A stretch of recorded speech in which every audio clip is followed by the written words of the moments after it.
A really big fucking hole! Hello everyone, TXephy here. Welcome to another Operator Primer. This week, we're going to cover Thermite, the OG hard breacher. Now, I remember back in the day when you actually had to buy all the operators and their attachments, everyone and their mother recommended newer players to buy Thermite first, because of a single, very simple reason.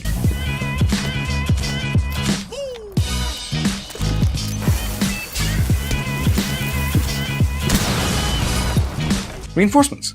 Reinforcements are some of the most useful assets in Defender's arsenal, protecting them from attackers destroying every single wall around the objective. And they can do that pretty easily, considering that operators like Sledge and Buck are in the game. To make sure that attackers can actually counter the reinforcements, Team Rainbow decided that they needed a bachelor in chemistry who is also a part-time magician in their roster.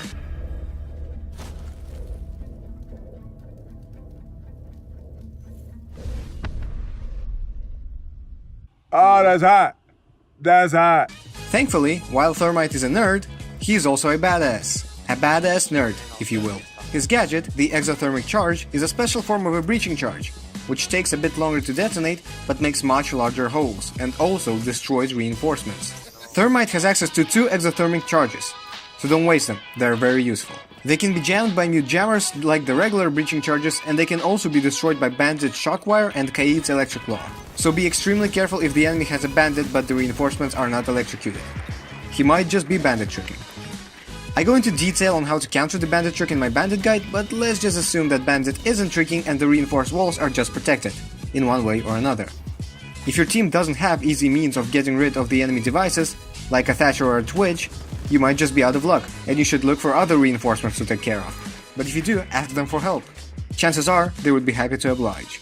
I mean, it is their job after all. Try not to die early, because being able to destroy reinforcements is kinda useful. Thankfully, Thermite has access to some nice weapon options.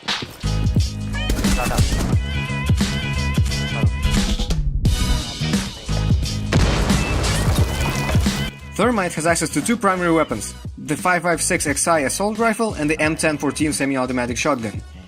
I will be mostly talking about the AR in this section of the video, since the shotgun is kinda mediocre to say the least. It can be definitely a lot of fun to play with if you know what you're doing, but I'm pretty bad at using shotguns myself, so I don't really use it on Thermite all that much. But if you do want to use it, more power to you. The AR is a decent weapon, with a relatively slow RPM, but decent damage at a pretty low recoil to compensate. It does the job of a primary weapon pretty well, and to me personally it is very satisfying to use. It has access to all the attachments with the exception of the extended barrel. I personally use the vertical grip, the ACOG and the Compensator, although I have seen some high-level players opt out for the angled grip. I'm not that comfortable with it myself though.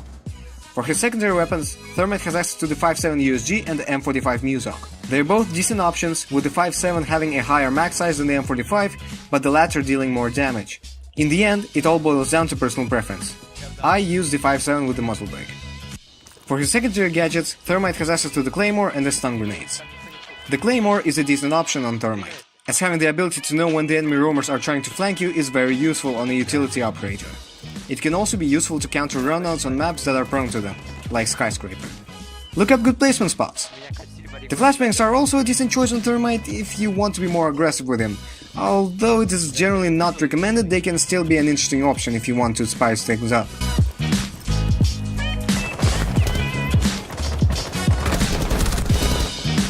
Now, what should be your priority as Thermite? Well, right off the bat, seeing as you're one of the only 3 hard breaches currently in the game, taking care of reinforced walls should be one of your highest priorities. But to do that, you actually need to get to those walls in the first place. So take extra care not to die, be careful of spawn peaks, drone them up thoroughly, always use your teammates as a meat shield, you know, that sort of stuff. Thermite isn't necessarily a fragger kind of operator, if you catch my drift. His gun, while solid, isn't really all that great compared to some other assault rifles like the C7E or the M4.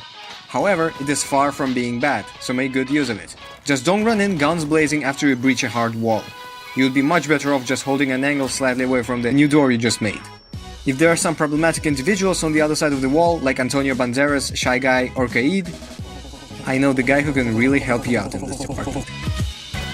Also, a note on Thermite, the range of the exothermic charge is really big, like this big. Like this big.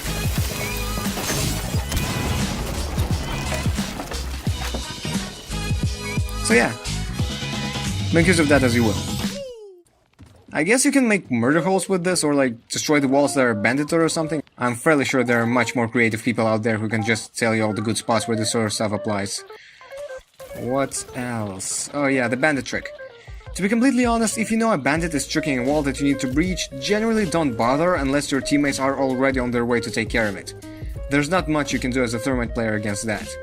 If you have any spare charges and there are really no reinforced walls or hatches left for you to breach, you can try to use them as conventional breaching charges, like using them to destroy castles or floors above the objective room. Nothing wrong with that. The great thing about Thermite's charges when compared to Hibana's is that Thermite can actually pick up his exothermic charge once he has placed it. But at the end of the day, there is not really a whole lot you should worry about when playing Thermite. Just don't die and destroy reinforcements, as simple as that. You will get along with Thatcher and Twitch, as they both can greatly help you out with taking care of reinforced walls that have shock wires, signal disruptors, or electric claws on the other side. Just like with Hibana, having someone very good at killing stuff can really help you out with getting to reinforcements more safely. Someone like Zafia or Ash. Just be careful to not get caught with your pants down, as it makes for quite an uncomfortable arrangement. Thermite is an amazing asset in any team composition and on any map. Even if there are no real important reinforced walls you need to destroy, Thermite can still carry his own weight with his weapons. It's just that when he does get to shine, he shines all the brighter. Maybe that's why he's wearing those goggles.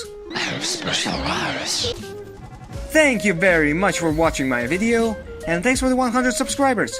I sincerely hope these videos help you guys out.